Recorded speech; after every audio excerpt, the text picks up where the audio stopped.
यहाँ देखो सवाल क्या पूछ रहा है।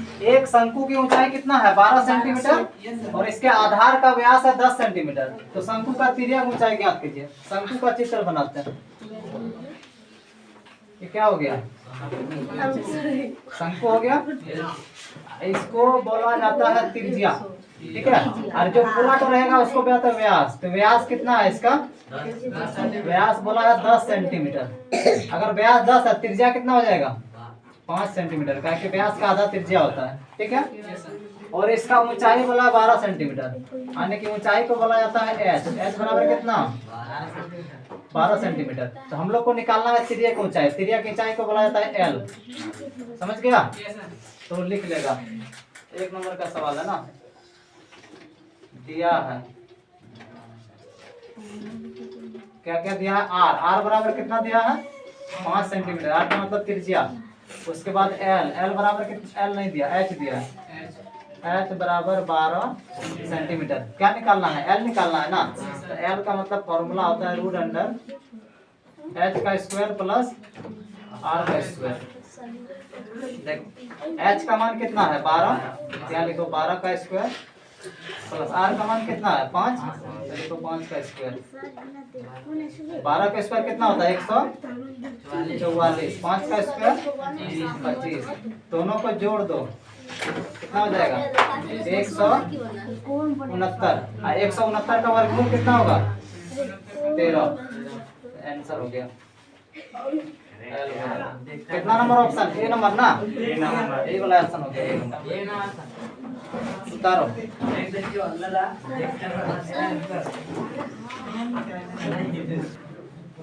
अरे देखो यहाँ अगला सवाल 2 नंबर का क्या पूछा। मॉडल बनाने वाला मिट्टी से ऊंचाई 24 सेंटीमीटर और आधार की त्रिज्या 6 सेंटीमीटर वाला एक शंकु बनाया गया है, ठीक है। पहले एक शंकु बनाते हैं हम लोग। ये वाला क्या है, शंकु है। शंकु का क्या क्या दिया गया है, ऊंचाई दिया हुआ है 24 सेंटीमीटर। ऊंचाई बीच वाला होता है ऊंचाई। एच बराबर कितना है 24 सेंटीमीटर और त्रिज्या कितना दिया हुआ है 6 सेंटीमीटर, यानी कि आर बराबर 6 सेंटीमीटर। ये मॉडल बनाने वाला मिट्टी है, देखा है ना मॉडल बनाने वाला मिट्टी। मिट्टी से जो डिजाइन बनाया जाता है मूर्ति वगैरह, वही चीज से बनाया हुआ है मिट्टी का शंकु। एक बच्चा आता है, ठीक है। बच्चा का मूड खराब हुआ, इसको पूरा तरह से पीट पाट के गोल बना दिया। क्या कर दिया, गोल बना दिया। बच्चा को देखा कि नहीं, कोई भी चीज खेलने के लिए दे वो सब कुछ बिगाड़ के रख देगा। तो मिट्टी दे देगा शंकु बनाने वाला, तो क्या करेगा उसको ठोक ठाक के गोल कर दिया। तो गोल कर दिया तो बोल रहा है गोले का आयतन कितना होगा। समझ गया कि गोले का आयतन कितना होगा। तो जितना शंकु का आयतन होगा उतना गोले का ही आयतन होगा। समझ गया, क्या कि यही वाला मिट्टी से इसको ना बनाया गया है। जितना मिट्टी इसमें था वही वाला मिट्टी को क्या कर दिया, गोल कर दिया और गोला बना दिया। तो जितना इसका वजन होगा इसका भी तो उतने वजन होगा ना। तो इसका आयतन बराबर इसका आयतन, दोनों का आयतन क्या हो जाएगा सेम। तो अगर दोनों का आयतन सेम होगा तो इसका त्रिज्या कितना होगा, वही वाला निकालना है, ठीक है। इधर करो थोड़ा सा, दिख रहा है सबको। तो यहाँ लिख लेगा, क्या लिख लेगा 2 नंबर का सवाल है ना। शंकु और गोले लिखेंगे। गोले का आयतन बराबर क्या होगा, अगर जितना गोला का आयतन है उतना शंकु का आयतन है। तो बराबर लिखेगा शंकु आयतन, ठीक है। गोले का आयतन क्या होता है 4/3 पाई आर क्यूब। और शंकु का आयतन होता है 1/3 पाई आर स्क्वायर एच। यहाँ देखो मान बैठा सबका 4/3 का 4/3 रहने दो, ठीक है। 4/3 रहने दो, यहाँ पाई को पाई रहने दो, यहाँ आर क्यूब रहने दो। 1/3 यहाँ पाई गुना आर स्क्वायर गुना एच। यहाँ देख लो रे मान कितना है एच का, आर स्क्वायर है ना। आर का मान है 6, तो यहाँ लिख देगा 6 गुना 6। और एच का मान कितना है 24, तो यहाँ लिख दो 24। लिख दिया। अब सबको बराबर का उधर भेज दो। अगर यहाँ आर क्यू बराबर निकालेंगे ना तो यहाँ 1/3 पाई गुना 6 गुना 6 गुना 24 बटे, इधर सब गुना में था, इधर आकर के भागाम हो जाएगा तो 4/3 गुना पाई आर क्यू तो यहाँ पर है ना, कौन कौन कटेगा देखो तो, पाई पाई कट गया, 3 3 कट गया, 4 एका 4, 4 छक 24। तो यहाँ पर आर क्यू बच गया हम लोग का क्या को 6, 1 2 3, तो 6 गुना 6 गुना 6 हो गया। देखो यहाँ आर क्यू है ना, तो अगर इधर क्यू हटा देंगे ना तो आर बराबर अगर निकालेंगे तो यहाँ पर घन बैठ जाएगा, यानी कि 6 गुना 6 गुना 6 घन बैठेगा। तो घन में 3 का जोड़ा लगता है, तो 3 को जोड़ा लग गया तो 3 को में को बाहर, यानी कि 6 सेंटीमीटर। आर बराबर हो गया 6 सेंटीमीटर। यही है आंसर, समझ गया। 1 2 3 ठीक है। यहाँ देखो अगला सवाल, सबसे बड़े बांस की लंबाई बताइए जो 12 मीटर लंबा, 9 मीटर चौड़ा तथा 8 मीटर ऊंचे कमरे में रखे जा सकते हैं। तो जो कमरा होता है ना वो घनाभ के आकार का होता है। कमरा किस आकार का होगा?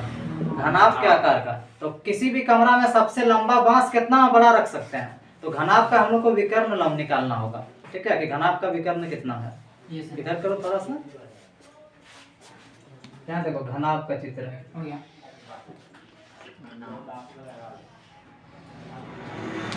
मान लो कमरा है, कमरा होता है घनाभ के आकार का, घनाभ बन गया।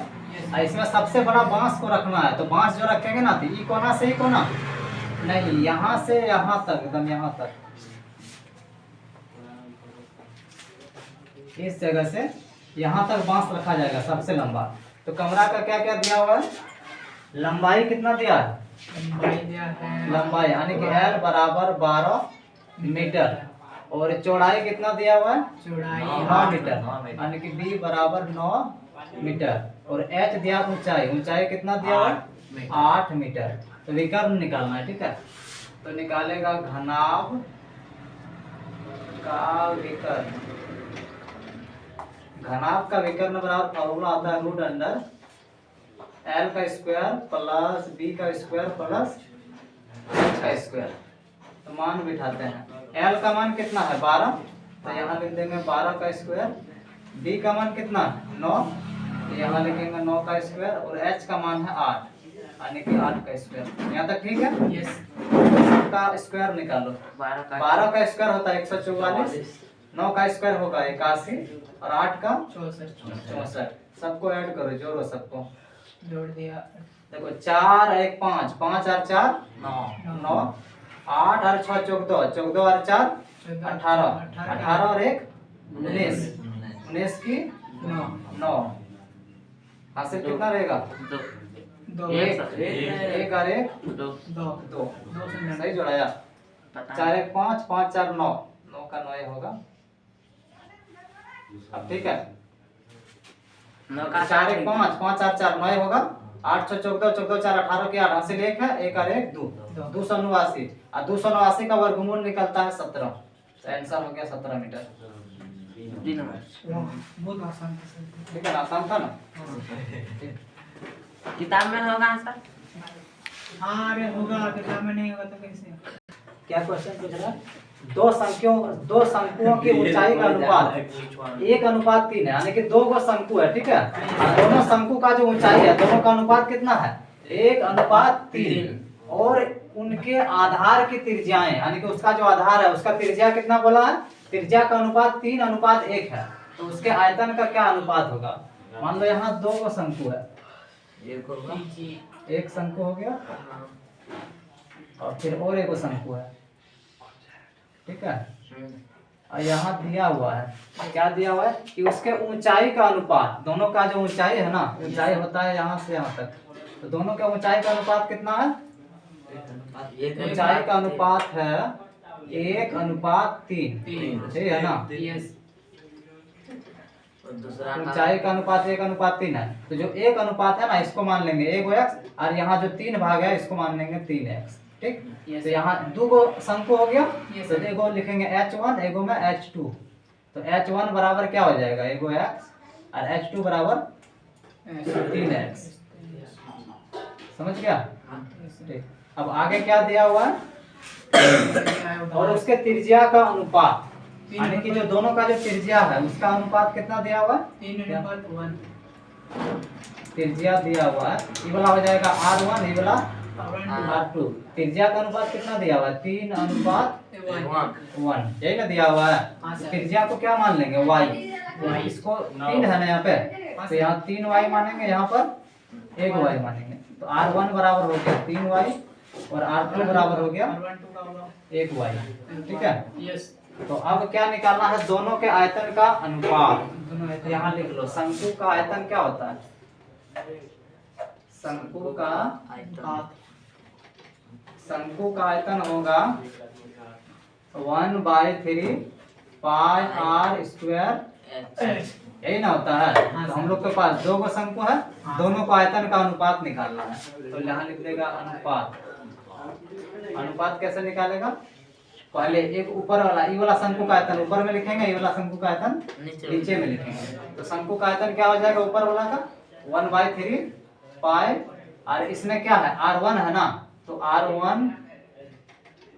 r1 का स्क्वायर इंटू h1 बटे नीचे में हो जाएगा 1/3 पाई r, यहाँ 2 का स्क्वायर इंटू h2। ठीक है, देखो 1/3 कट गया, ये वाला पाई पाई कट गया, यहाँ बचेगा क्या, r1 का स्क्वायर। तो r1 का मान देखो कितना है, 3y है, तो यहाँ 3y का स्क्वायर लिख देंगे गुना h1 का मान कितना है, h1 का मान कितना, x, यहाँ लिख देंगे x बटे, थोड़ा मिस्टेक हो गया ये वाला, कि y नहीं मानना था, x ही मानना था दोनों जगह। दोनों है।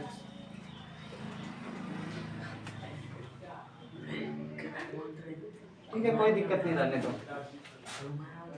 हो गया ना। यस और नीचे वाला का देखो,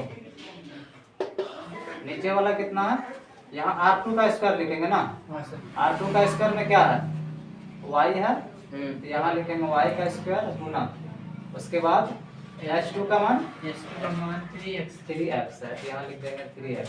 हो गया, यस सर। इसका स्क्वायर करेंगे तो 3 3 9y का स्क्वायर गुना क्या हो जाएगा x, और y का स्क्वायर तो यहाँ y स्क्वायर ही होगा गुना क्या हो जाएगा यहाँ पर 3x।